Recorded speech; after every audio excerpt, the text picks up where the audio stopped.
In 1997, the Whitmore family, a father, mother, and their 3 young children, vanished without a trace from their farmhouse outside Waco, Texas. The dinner table was set. The television was still on. Their car remained in the driveway. For 22 years, their disappearance remained one of the most baffling unsolved mysteries in Central Texas. But when a demolition crew arrived to tear down the abandoned Whitmore house in 2019, they discovered something in the walls that would finally reveal the horrifying truth about what happened that October night. If you're fascinated by unsolved mysteries and true crime cases that defy explanation, subscribe now and hit the notification bell so you never miss a story that will keep you up at night. The Whitmore farmhouse stood 3 miles outside Waco city limits, surrounded by mesquite trees and scrub grass that had grown wild over the decades. The white paint had long since peeled away, revealing gray wood underneath. Windows stared like empty eye sockets at the dirt road that fewer and fewer people traveled anymore. On October 18, 1997, Victor and Catherine Whitmore lived there with their 3 children, 14-year-old Emma, 11-year-old Daniel, and 7-year-old Sophie. Victor worked as a freight coordinator at a local warehouse. Catherine taught piano lessons from their home.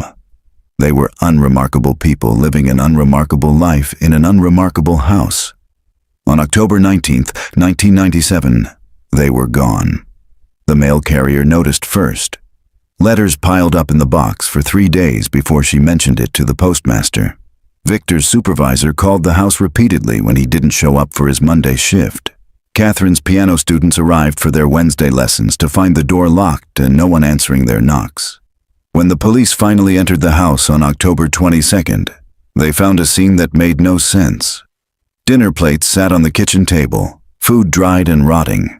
The television in the living room was still playing, though the station had long since gone off the air, replaced by static. Beds were unmade. Toothbrushes stood in the bathroom cups. Victor's truck sat in the driveway, keys hanging on the hook by the front door. 5 people had simply ceased to exist. The investigation consumed 6 months. Police searched the property with cadaver dogs. They dredged nearby ponds. They interviewed neighbors, co-workers, family members, and anyone who had ever had contact with the Whitmores. They found nothing. No bodies, no evidence of foul play, no indication that the family had planned to leave. Eventually, the case went cold. The house stood empty, slowly rotting into the Texas landscape, a monument to questions that had no answers. Until 22 years later, when contractor Davis Mercer arrived with a demolition permit and a crew of workers ready to tear it all down. Davis Mercer stood in the October morning sun, watching his demolition crew set up equipment around the Whitmore house. At 53, he'd torn down hundreds of buildings, but something about this one made his skin crawl. Maybe it was the way the empty windows seemed to watch him. Maybe it was knowing what had happened here all those years ago.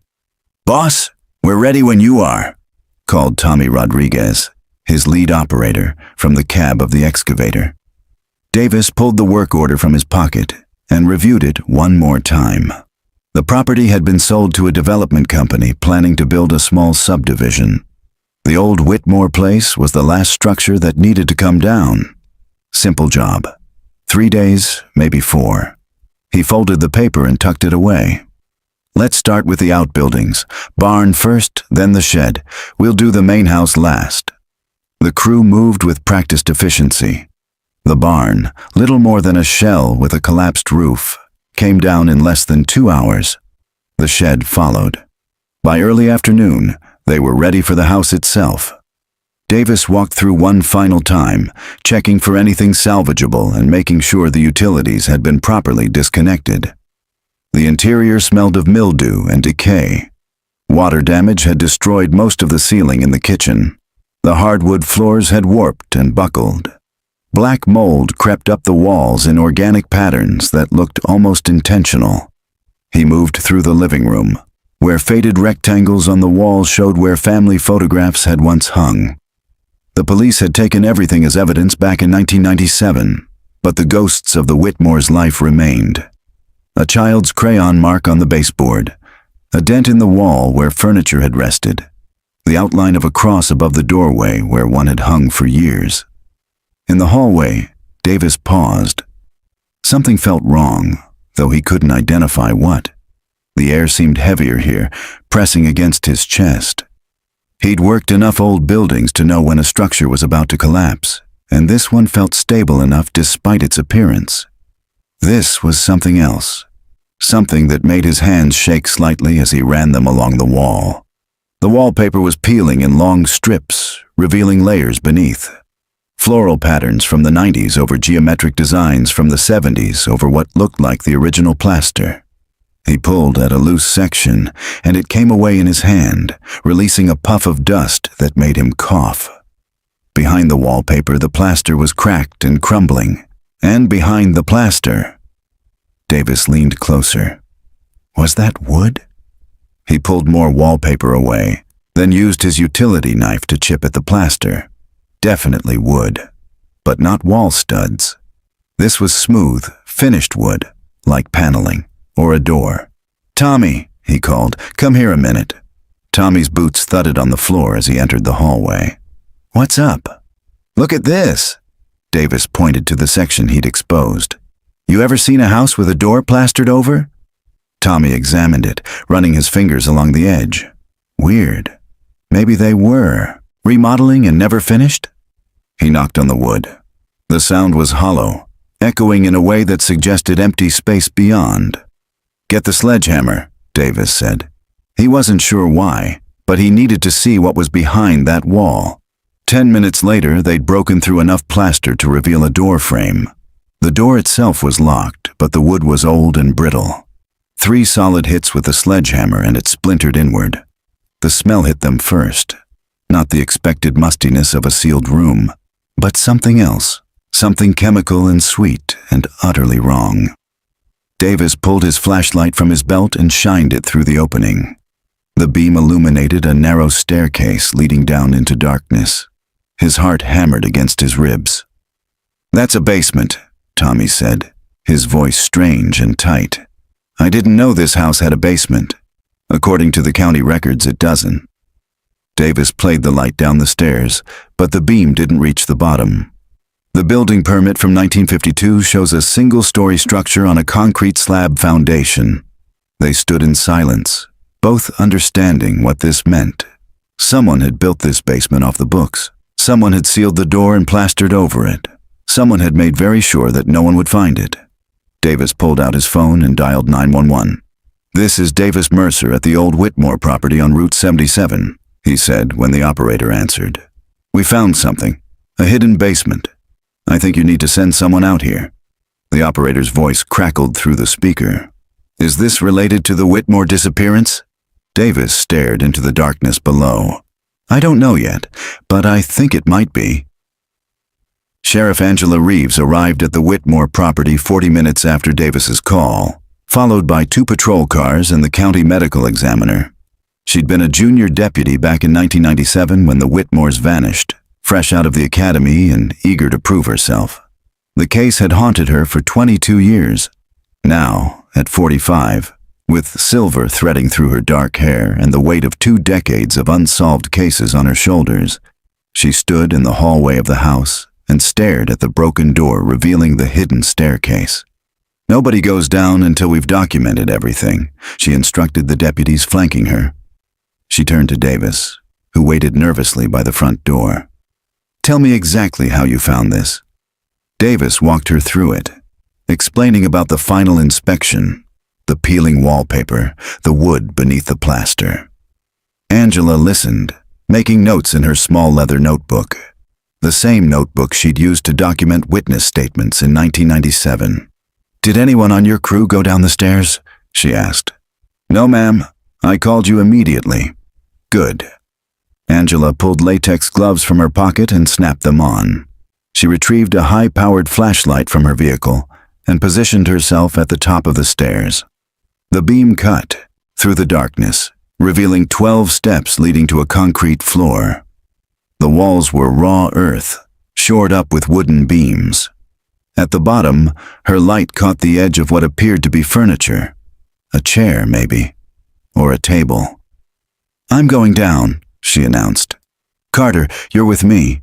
Morrison, document from up here." Deputy Carter, a solid man in his 30s with a military background, pulled on gloves and followed Angela down the stairs. Each step creaked under their weight. The chemical smell grew stronger as they descended, mixing with earth and something else Angela couldn't identify. The basement was smaller than she'd expected, perhaps 10 feet by 12 feet. The ceiling was low enough that Carter had to duck. Angela's flashlight swept the space, revealing details that made her stomach clench. A metal bed frame sat against the far wall, its mattress long since rotted into shapeless fabric and springs.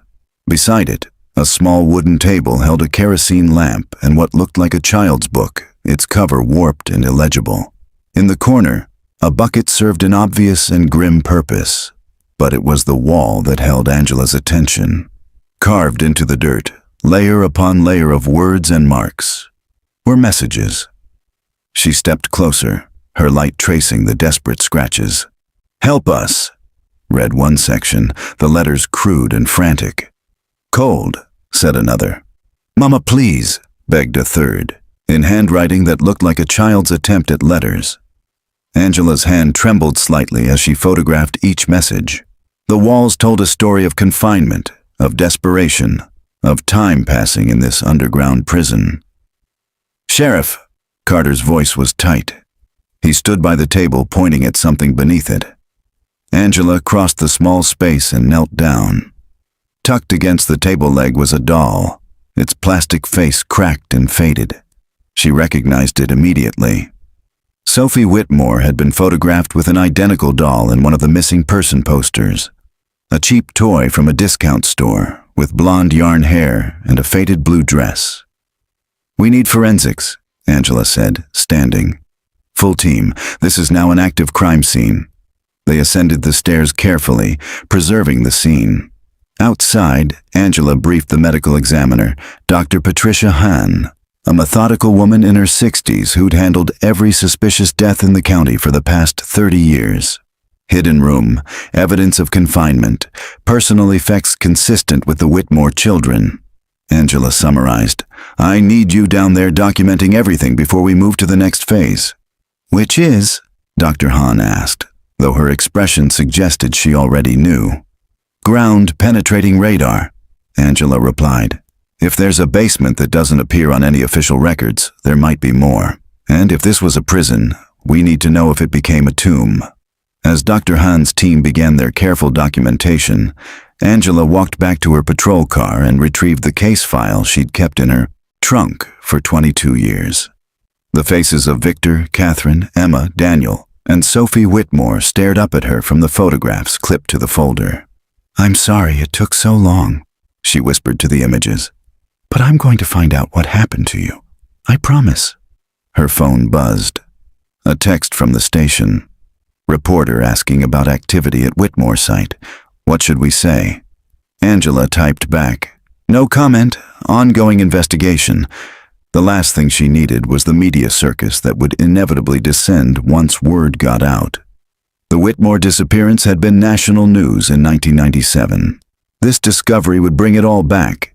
Every conspiracy theory, every accusation, every painful reminder of how completely the case had baffled investigators. She returned to the house, where the crime scene team was now setting up lights to illuminate the basement. Davis and his crew waited by their trucks, the demolition forgotten. "Mr. Mercer," Angela approached him, "I'm going to need you and your crew to remain available for further questioning. This site is officially closed to all work until further notice." "Understood, Sheriff." Davis hesitated. "Do you think they're down there? The family?" Angela followed his gaze to the house, its windows reflecting the late afternoon sun like dead eyes watching their approach. "I don't know, but we're going to find out." The forensic team worked through the night, their portable lights turning the hidden basement into a stage of harsh shadows and clinical precision. Dr. Hahn descended the stairs with practiced care, her camera documenting every inch before anything was touched or moved.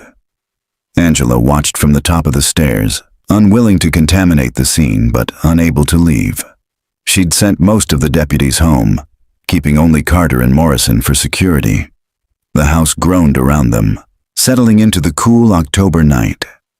"Sheriff," Dr. Han's voice floated up from below. "I need you to see this." Angela descended again, her second trip into that underground chamber. The smell had lessened as air circulated through the open door, but the atmosphere of desperation remained. Dr. Han stood by the far wall, where the dirt had been carefully excavated in one corner. "The soil composition is different here," Dr. Han explained, pointing to a section about 3 feet square. "Looser, disturbed more recently than the rest. I'm going to need to excavate, but I wanted you present." Angela nodded, her throat tight. She knew what looser soil might mean. Dr. Han's assistant, a young woman named Rachel, brought over small hand tools and a collection tray. Together they began the careful process of removing dirt one layer at a time, sifting each scoop through a fine mesh screen. 6 inches down, Rachel's trowel struck something solid. She looked up at Dr. Han, her face pale even in the artificial light. "Hold there," Dr. Han instructed. She used a soft brush to clear dirt away from the object, revealing white bone, small bone. "Juvenile," she said quietly. "Based on the size and structure, approximately 6 to 8 years old." "Sophie." Angela closed her eyes briefly. Sophie Whitmore had been 7 when she disappeared. They worked in silence for the next hour, carefully unearthing more remains. When they finished, Dr. Han sat back on her heels. "Partial skeleton. Juvenile female. Correct age range for Sophie Whitmore.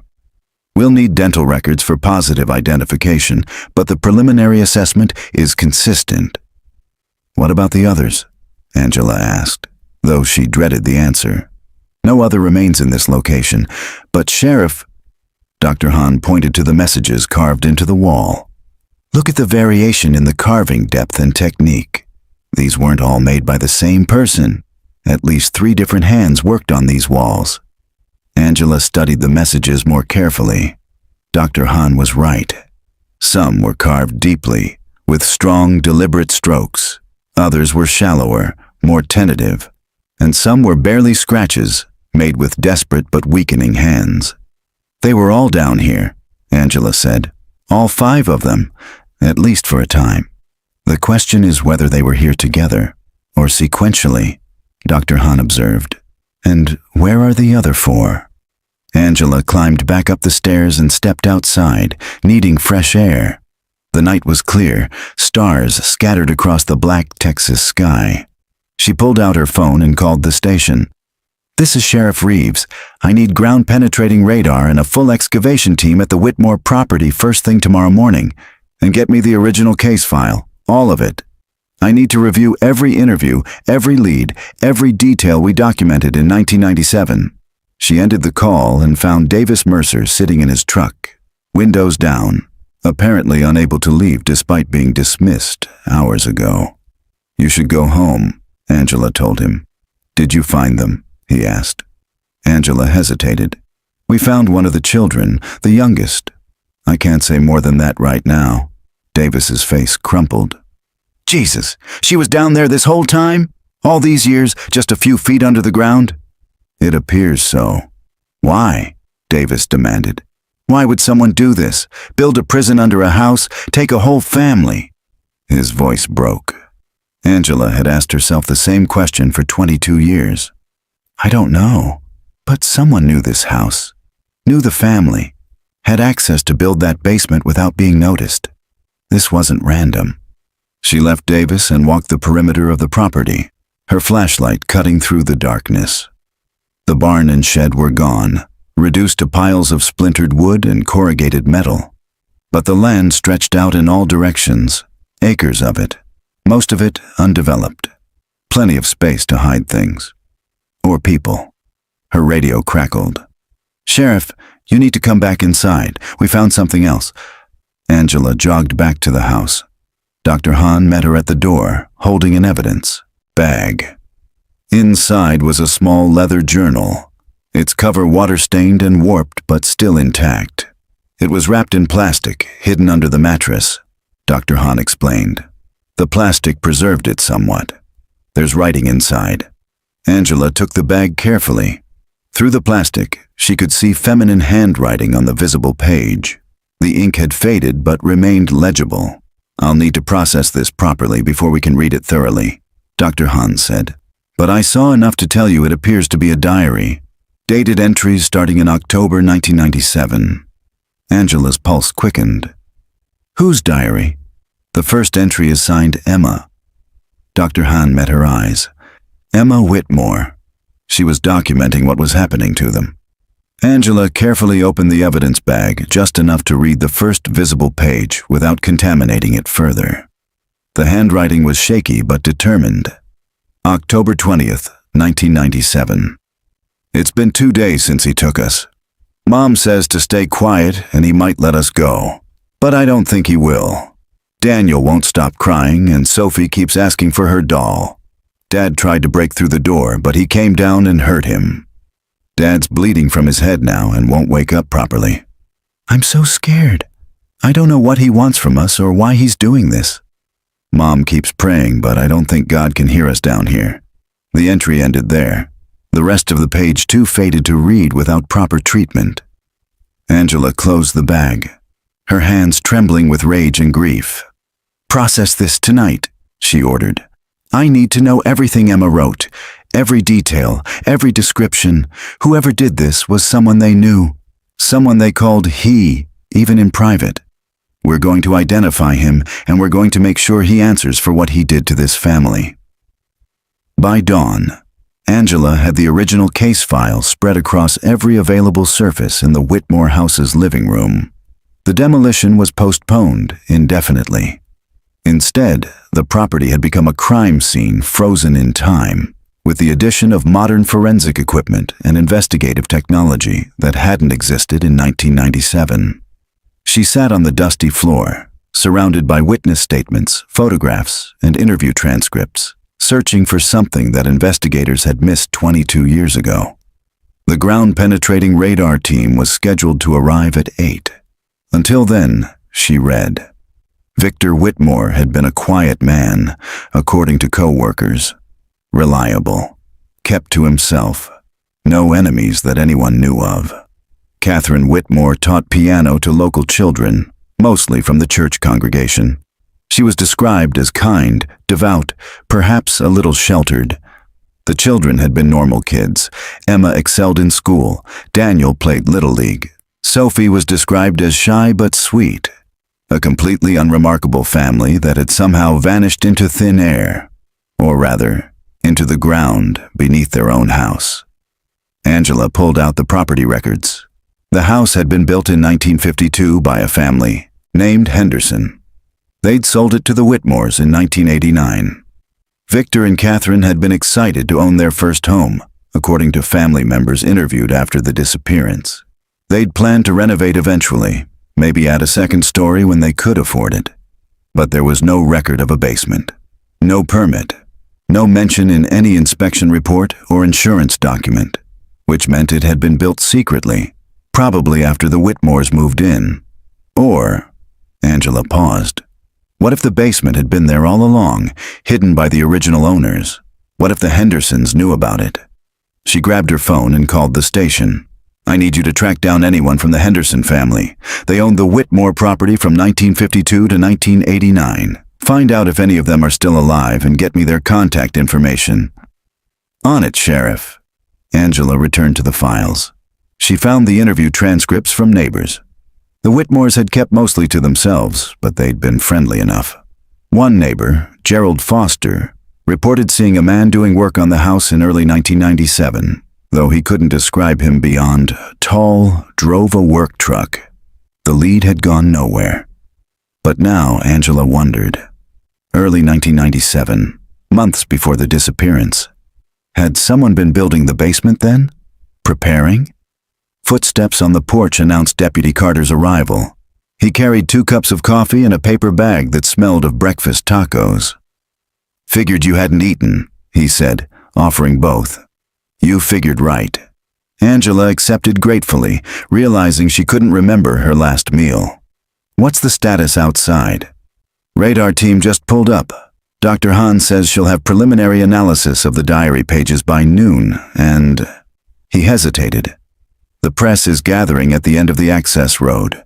We've got a barricade up, but it's only a matter of time before this goes national. Angela nodded. She'd expected that. Let them wait. We don't release anything until we know what we're dealing with. They ate in silence, the morning sun streaming through the broken windows and illuminating dust motes that danced in the air. The house felt different in daylight, less oppressive but somehow sadder, as if it mourned what had happened within its walls. The radar team worked methodically, moving their equipment across the property in a grid pattern. Angela watched from the porch, coffee cooling in her hands. Each ping of the radar felt like a countdown to more horror. At 9:30, the team leader approached her, his expression grim. "Sheriff, we've got multiple anomalies. The soil shows disturbances consistent with excavation in at least 4 other locations on the property." Angela felt the coffee turn to acid in her stomach. "Show me." He led her to a spot about 30 yards from the house, near where the barn had stood. "Here, approximately 6 feet by 3 feet, excavated to a depth of roughly 4 feet. Filled in, but the soil density is different from the surrounding earth. Could it be natural? Old septic system, something like that. Possible, but unlikely given the shape and depth. And Sheriff," he pointed to 3 other marked locations. "These have the same characteristics, same dimensions, same depth, same fill pattern. Whatever happened here, it happened multiple times, and it followed a consistent method." 4 graves. Angela closed her eyes, seeing the faces of Victor, Catherine, Emma, and Daniel Whitmore. They'd found Sophie in the basement, but the others... "Start excavation at this location," she ordered, pointing to the nearest marker. "Carefully, document everything. I need to know what we're dealing with." The excavation began with hand tools. The team working with the same meticulous care Dr. Hahn had shown in the basement. Angela forced herself to watch, to bear witness to whatever they uncovered. An hour later, they found the first remains. Adult male, buried without a coffin, wrapped only in a deteriorating blanket. The skull showed evidence of blunt force trauma. "Victor," Angela whispered. "Victor Whitmore, who'd tried to protect his family and paid with his life." They continued excavating, finding 3 more graves over the next several hours. Adult female, matching Catherine Whitmore's height and build. 2 juveniles, one approximately 11 years old, one approximately 14. By early afternoon, they had recovered all 4 bodies. The Whitmore family hadn't vanished into thin air. They'd been buried in their own backyard, within sight of the house where they'd lived and died. Only Sophie had been left in the basement, hidden in the dirt floor of her underground prison. The youngest. The one who'd spent who knows how long down there before she died. Angela's phone rang. "Dr. Hahn, I've processed enough of Emma's diary to give you a preliminary report," the doctor said. "Angela, this is worse than we thought. The entries span several weeks. They were alive down there for at least 3 weeks before..." Her voice caught. "Before he killed them, one by one, and Emma documented all of it." Angela sat in her office at the county sheriff's station, Emma Whitmore's diary spread before her on the desk. Dr. Hahn's team had carefully photographed and transcribed every legible page. 53 entries total, spanning from October 20th to November 14th, 1997. 25 days of hell, documented in a teenage girl's increasingly desperate handwriting. Angela took a breath and began reading the transcribed entries chronologically. The first few were what she'd already seen. Confusion, fear. The family huddled together in the basement. Emma wrote about her father's head injury, her mother's attempts to keep them calm. Daniel's tears, Sophie's questions about when they could go home. By the 4th day, the entries changed tone. October 23, 1997. He came down again today, brought water and some bread. Mom begged him to let us go. She said we wouldn't tell anyone. We'd just leave and never come back. He didn't say anything, just stared at us with those eyes. I recognize him, but I can't remember from where. It's like my brain won't let me see his face clearly, even though he's right there. Dad tried to rush him, but he had something, a pipe or a bat, and he hit Dad in the ribs. Dad can barely breathe now. Mom is trying to help him, but we don't have anything. No medicine, no bandages. Just the bucket in the corner and the dark. Angela felt her jaw clench. Emma had recognized him. Someone familiar enough that her brain was trying to place him, but the trauma and fear were blocking the memory. She continued reading. The entries grew shorter as Emma's strength waned, but they never stopped. The girl had been determined to leave a record, to make sure someone knew what had happened to them. October 28th, 1997. He took Sophie today. Just came down and grabbed her and took her upstairs. She screamed for Mom and Dad tried to stop him, but he hit Dad again. Sophie's been gone for hours. We can hear her crying through the ceiling sometimes. Mom won't stop praying. Daniel is holding me and I can feel him shaking. I think I'm shaking too. I don't know what he's doing to her. I don't want to know. October 29th, 1997. He brought Sophie back this morning. She won't talk. Won't look at any of us. Just sits in the corner rocking back and forth. Mom tried to hold her, but Sophie screamed. He did something to her. Something bad. I want to kill him. I want to hurt him like he's hurting us. But I'm so weak now. We're all weak. No food for 2 days, just water. Dad can't stand up anymore. His breathing sounds wrong. Angela had to stop reading. She stood and walked to the window, looking out at the parking lot where normal life continued. People coming and going, unaware that she was reading the final testament of a child who'd suffered unimaginable horror. Her phone rang. The station's front desk. Sheriff, there's a woman here asking about the Whitmore case. Says her name is Martha Henderson. Says she's been following the news and she has information. Angela's pulse quickened. Henderson, the family who'd owned the house before the Whitmores. Send her to my office immediately. 5 minutes later, a woman in her late 70s was seated across from Angela. Martha Henderson had silver hair pulled back in a neat bun and sharp blue eyes that held both intelligence and deep sadness. Thank you for coming in, Mrs. Henderson, Angela began. You said you have information about the Whitmore property. I saw on the news that you found bodies, Martha said, her voice steady but strained. I never thought. I hoped I was wrong. But I wasn't, was I? Wrong about what? Martha folded her hands in her lap. My husband built that house in 1952. We raised our children there. 3 boys. Robert was the oldest, then Michael, then David. David was... She paused, choosing her words carefully. David was different from the others. He had problems. Violent. Problems. We tried to help him, sent him to doctors, but nothing worked. Angela leaned forward. What kind of problems? He hurt animals when he was young. Killed the neighbor's cat when he was 12. By the time he was 16, he'd attacked a girl from his school. We managed to keep it quiet, paid the family. We thought we could control him, get him help. Martha's eyes filled with tears. We were wrong. When David was 19, he killed his youngest brother, Michael. Beat him to death in a rage over something trivial. What happened to David? He went to prison, murder charge. They said he'd served 25 to life.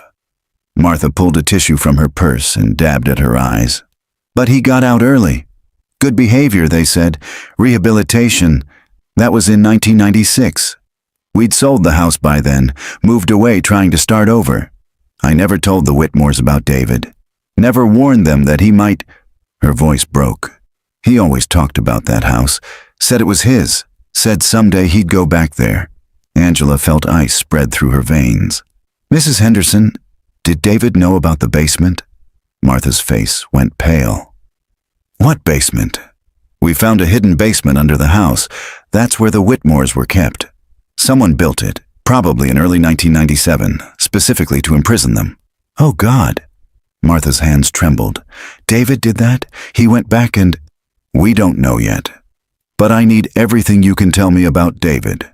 Full name, date of birth, any photos you have, prison records, everything. Martha opened her purse with shaking hands and pulled out a worn photograph. David Michael Henderson, born April 3rd, 1954. This was taken right before he went to prison. Angela looked at the photograph. A tall man with dark hair and cold eyes stared back at the camera. Something in his expression, a flatness, a complete lack of warmth, sent chills down her spine. Do you know where David is now? Angela asked. No. After he got out, he contacted us once. Said he was going to make things right, going to reclaim what was his. My husband told him to leave us alone, that he wasn't welcome. We never heard from him again. Martha wiped her eyes. That was September 1997, 1 month before the Whitmores disappeared. Angela stood.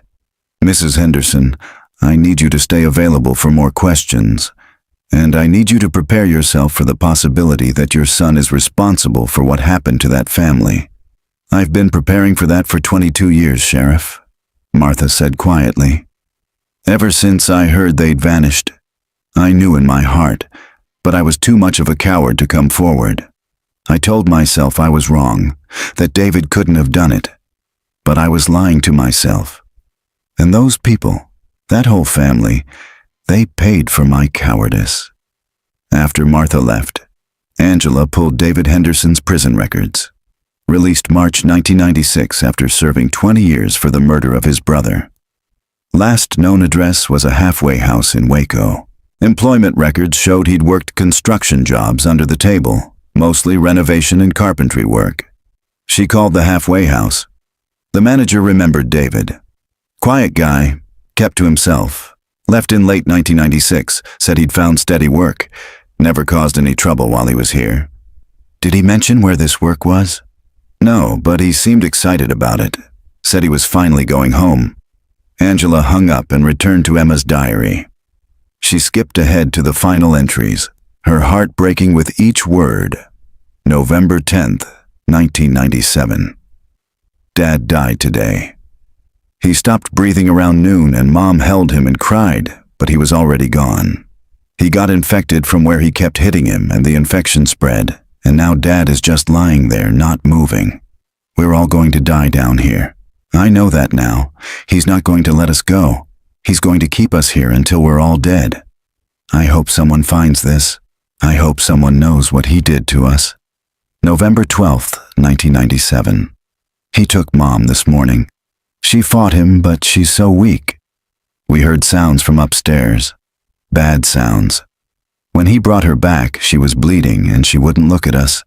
Daniel won't stop crying. Sophie still hasn't talked since the first time he took her. I tried to tell them to be brave, but I don't feel brave.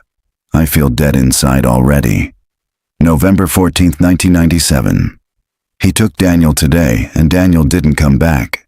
It's just me and Mom and Sophie now. Mom keeps saying we're going to be okay, but she's lying. I can see it in her eyes. She knows.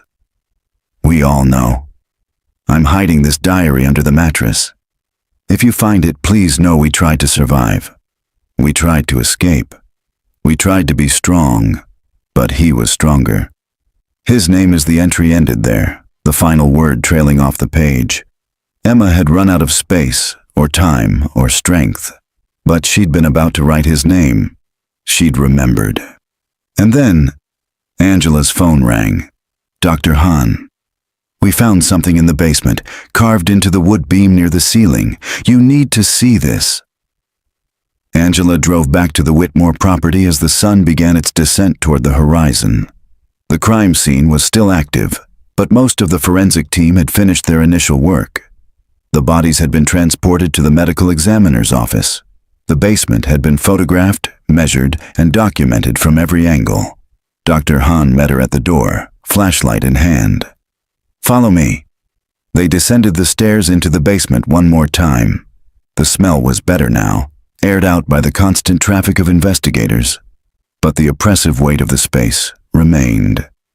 Angela could feel the suffering that had occurred here, imprinted on the very walls. Dr. Hahn led her to the far corner, where a thick wooden support beam rose from floor to ceiling. "We almost missed it," she said, shining her light on a section about 7 feet up. "It's carved very small, and you have to be at the right angle to see it." Angela looked up. Carved into the wood in letters barely half an inch tall were 2 words: David Henderson. "Emma must have done it," Dr. Hahn said. "Probably standing on the bed, using something sharp, a nail maybe, or a piece of metal. She wanted to make sure we knew who did this to them." Angela photographed the carving with her phone, then took several shots with the crime scene camera. "Have we run David Henderson through the system?"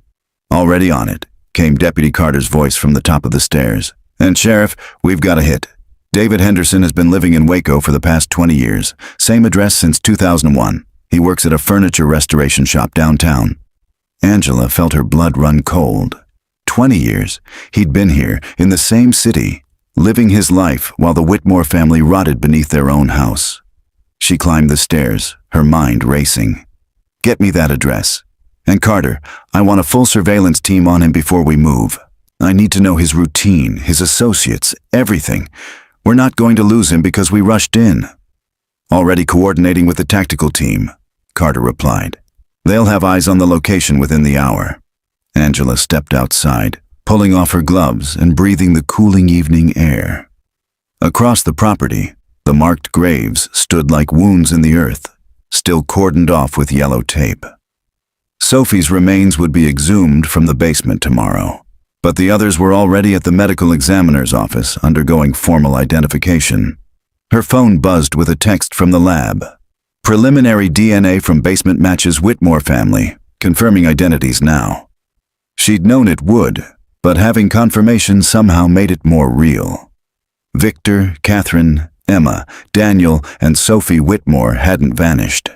They'd been murdered, slowly and deliberately, by a man who'd lived in their house decades before they'd ever set foot in it. A man who'd come back to reclaim what he considered his. Angela returned to her car and drove to the sheriff's station. In her office, she pulled every piece of information they had on David Henderson. The man's life over the past 22 years painted a picture of calculated normalcy. He worked, he paid taxes, he had a small apartment in a quiet neighborhood. He belonged to a church. To anyone looking, David Henderson was a reformed man who'd served his time and rebuilt his life. But Angela knew better. She'd read Emma's diary. She'd seen what he'd done to that family in the basement he'd built beneath their home. The question was why? Why the Whitmores specifically? What had driven him to return to that house and construct an elaborate prison? She found her answer in the property records. In 1996, shortly after his release from prison, David Henderson had attempted to purchase his childhood home. The real estate agent's notes indicated he'd made an offer, but the Whitmores had refused to sell. They loved the house, the agent wrote. Wouldn't consider any price. David had been rejected. Told he couldn't have what he believed was rightfully his, so he'd taken it back. Not by buying it, but by eliminating everyone who stood in his way. Angela's phone rang. The tactical team leader. "We have eyes on Henderson. He's at his apartment, appears to be home for the evening. Lights on in the main room, no movement visible. Maintain surveillance," Angela ordered. "I want to know every move he makes. We'll execute the arrest warrant first thing tomorrow morning." She hung up and sat in the silence of her office. 22 years she'd waited for this. 22 years of wondering what had happened to the Whitmore family. And now she knew. Now she could give them justice. But it felt hollow. Justice wouldn't bring them back, wouldn't undo the weeks of torture they'd endured, wouldn't erase the terror Emma had documented so carefully in her diary. Angela pulled out the photograph Martha Henderson had given her. David's cold eyes stared back at her from across the decades. She wondered if he'd changed at all, if any part of him felt remorse for what he'd done. Somehow, she doubted it. Her desk phone rang. Dr. Hahn again. "Angela, I've finished processing the diary pages. There's something in the final entries you need to know about. Emma wrote about sounds she heard from upstairs while they were imprisoned. Specifically, she mentioned hearing children's voices. Not her siblings, other children, plural. Angela felt her stomach drop. Other children? She wrote that she could hear him talking to them sometimes through the floorboards, telling them stories, playing music. She thought maybe he had a family living upstairs, though that doesn't match with what we know about the house being empty. Or, Angela said slowly, there were other victims. Before the Whitmores. Or after. The silence on the other end of the line was heavy. I'll have the team expand the ground-penetrating radar search, Dr. Hahn finally said. If there are more graves on that property, do it, Angela interrupted. And Dr. Hahn, I want David Henderson's property searched too. His apartment, his workplace, anywhere he's had access. If he did this to the Whitmores, there's no telling how many others there might be. After ending the call, Angela sat in the growing darkness of her office. The Whitmore case was no longer just about one family's disappearance. It had become something much larger, much darker. And tomorrow, she would look David Henderson in the eyes and make him answer for every single victim. She opened Emma's diary transcript one last time, reading the girl's final coherent entry. November 14th, 1997. He took Daniel today and Daniel didn't come back. It's just me and Mom and Sophie now. Mom keeps saying we're going to be okay, but she's lying. I can see it in her eyes. She knows. We all know. I'm hiding this diary under the mattress. If you find it, please know we tried to survive. We tried to escape. We tried to be strong, but he was stronger. His name is David Henderson, and he built this prison under our house. And he's going to kill all of us, and I hope he burns in hell forever for what he's done. The entry continued in shakier handwriting. He's coming down the stairs again. I can hear his footsteps. This might be the last thing I write. Mom, Dad, Daniel, Sophie, I love you. I'm so sorry I couldn't save us. I'm so sorry. The page ended there. Emma Whitmore's last words, written as her killer descended the stairs to take her life. Angela closed the transcript, her hands trembling with rage. Tomorrow, David Henderson would learn that Emma's words had survived, that her testimony had reached across 22 years to identify him, that the girl he'd murdered had made sure he would finally face justice. The tactical team assembled outside David Henderson's apartment at 5:30 in the morning. Angela wore a bulletproof vest over her uniform, her service weapon holstered at her side. Deputy Carter stood beside her, along with 4 armed officers and Detective Morrison from the state police. The apartment building was a nondescript 2-story structure on the east side of Waco. David lived in Unit 2B, a corner apartment with windows facing the parking lot. The lights were off inside, curtains drawn. Remember, Angela addressed the team quietly. He's been living free for 22 years, thinking he got away with it. He may run, he may fight. Be ready for anything. She nodded to the team leader, who positioned officers at the back exit while the main group approached the front door. Angela's heart hammered against her ribs. This was the moment she'd been working toward since 1997. Carter knocked on the door, his voice authoritative. David Henderson, this is the sheriff's department. We have a warrant for your arrest. Open the door. Silence, then footsteps inside. Slow, deliberate footsteps approaching the door. The door opened 6 inches, held by a security chain. A man peered through the gap. He was older now, his dark hair gone gray, his face lined with age, but his eyes, those flat, cold eyes, were exactly the same as in the photograph. David Henderson? Angela asked, though she already knew. Yes. His voice was calm, eerily so. What is this about? We need you to step outside, Mr. Henderson. We have a warrant for your arrest in connection with the murders of Victor, Catherine, Emma, Daniel, and Sophie Whitmore. Something flickered across David's face. Not surprise. Not fear. Something that looked almost like satisfaction. I wondered when you'd finally figure it out, he said. He closed the door, and Angela heard the chain sliding free. When it opened again, David stood in pajama pants and a t-shirt. his hands already raised. "I'm not going to resist. There's no point now." The officers moved in quickly, handcuffing him and reading his rights. David stood passively, that strange half-smile never leaving his face. "Mr. Henderson," Angela said as Carter began to lead him toward the patrol car. "We found Emma's diary. We know what you did to them. We know about the basement, and we know you built it specifically to imprison that family." "Emma was a smart girl," David replied conversationally, as if they were discussing the weather. "I always knew she might leave something behind. I looked for a diary, but I never thought to check under that rotted mattress thoroughly enough." Angela felt sick. His casual tone, the complete lack of remorse, was inhuman. "Why did you do it?" she asked. "Why the Whitmores?" David paused at the patrol car, turning to look at her. "That was my house. I grew up there. I killed my brother in the kitchen, did you know that? Beat him to death because he broke my model airplane. My mother scrubbed his blood off the floor for hours." His eyes grew distant, remembering.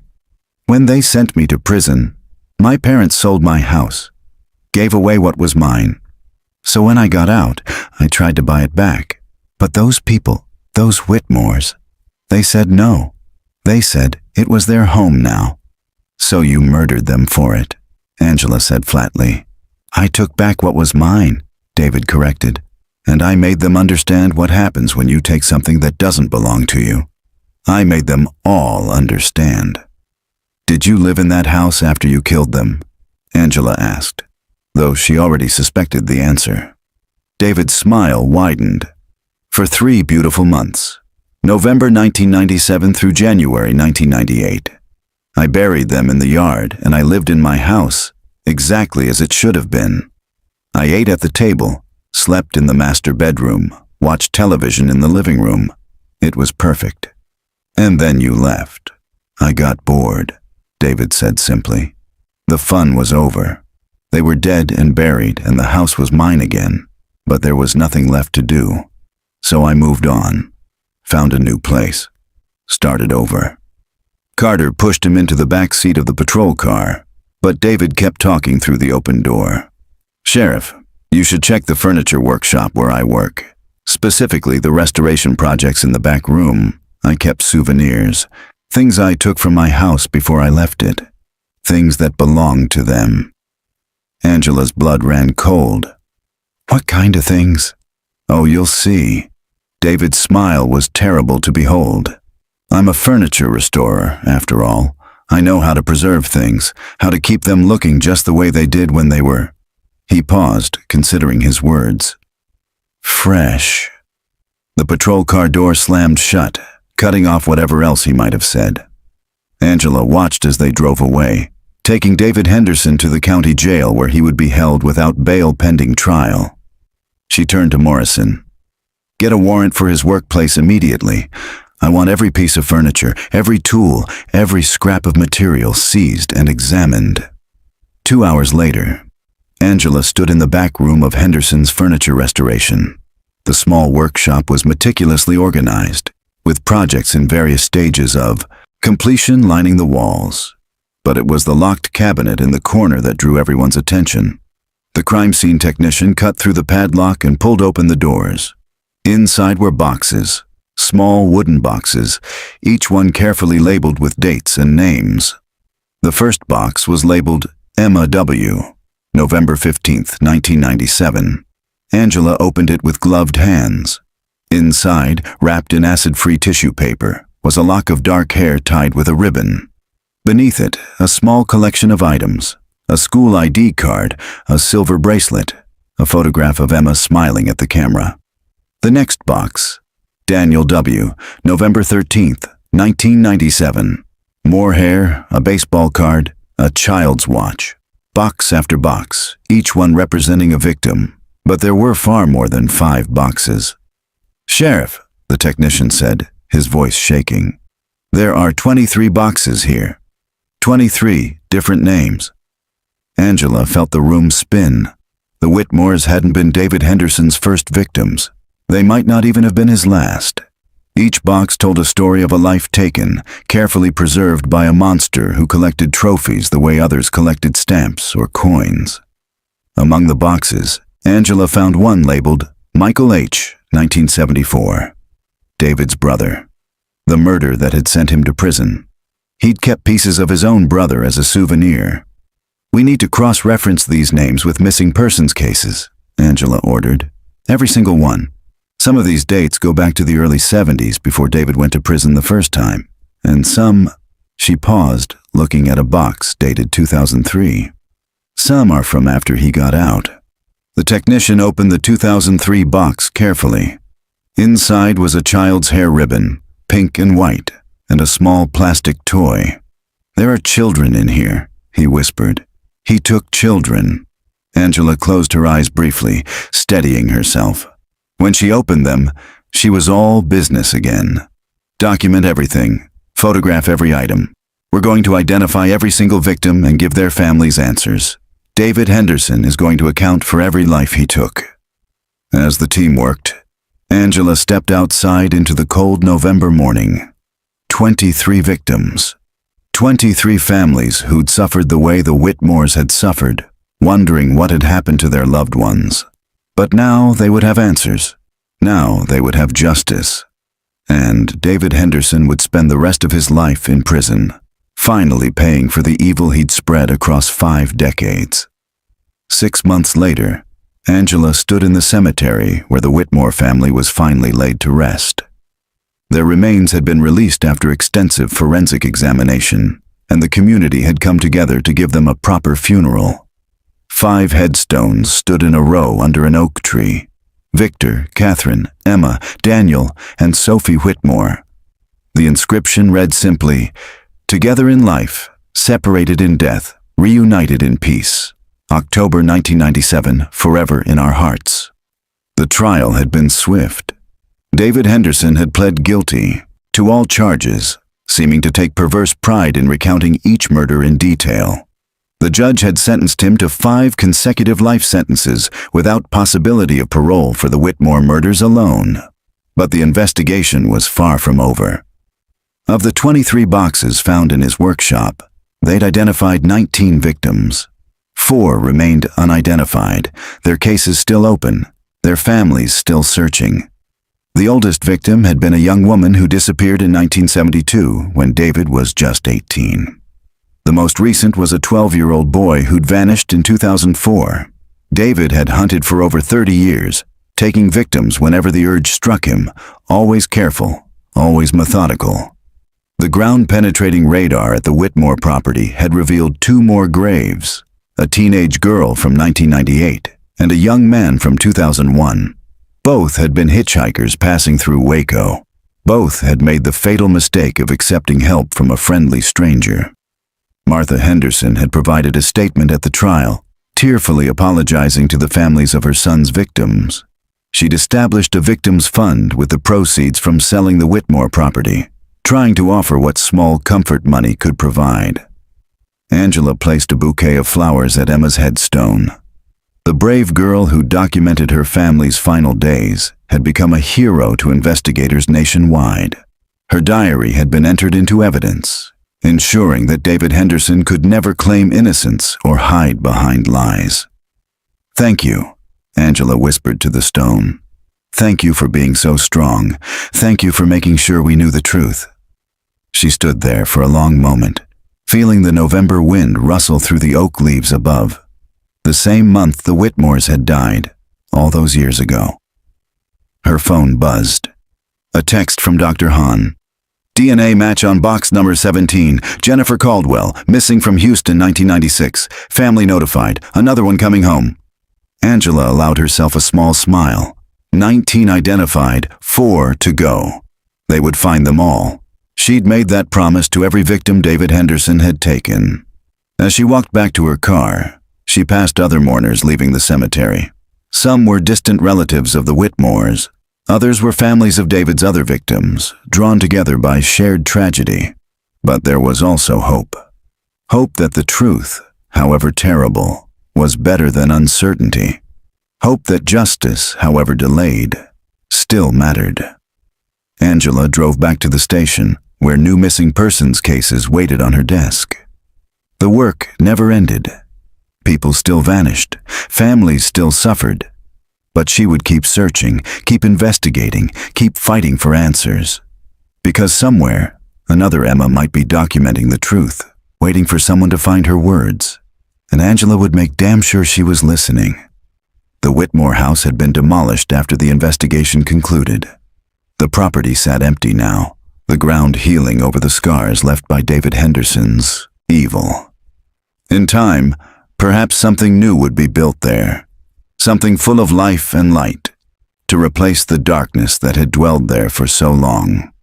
But Angela would never forget what had happened in that basement, would never forget the 5 faces staring out from the missing persons posters, would never forget Emma's careful handwriting, documenting horror with a desperate hope that someone, someday, would read her words and understand. They had understood. They had listened. And they had made sure the Whitmore family story ended not in silence and mystery, but in truth and justice. It wasn't much. It couldn't undo the suffering or bring back the dead, but it was something. And sometimes, in a world full of darkness, something was enough.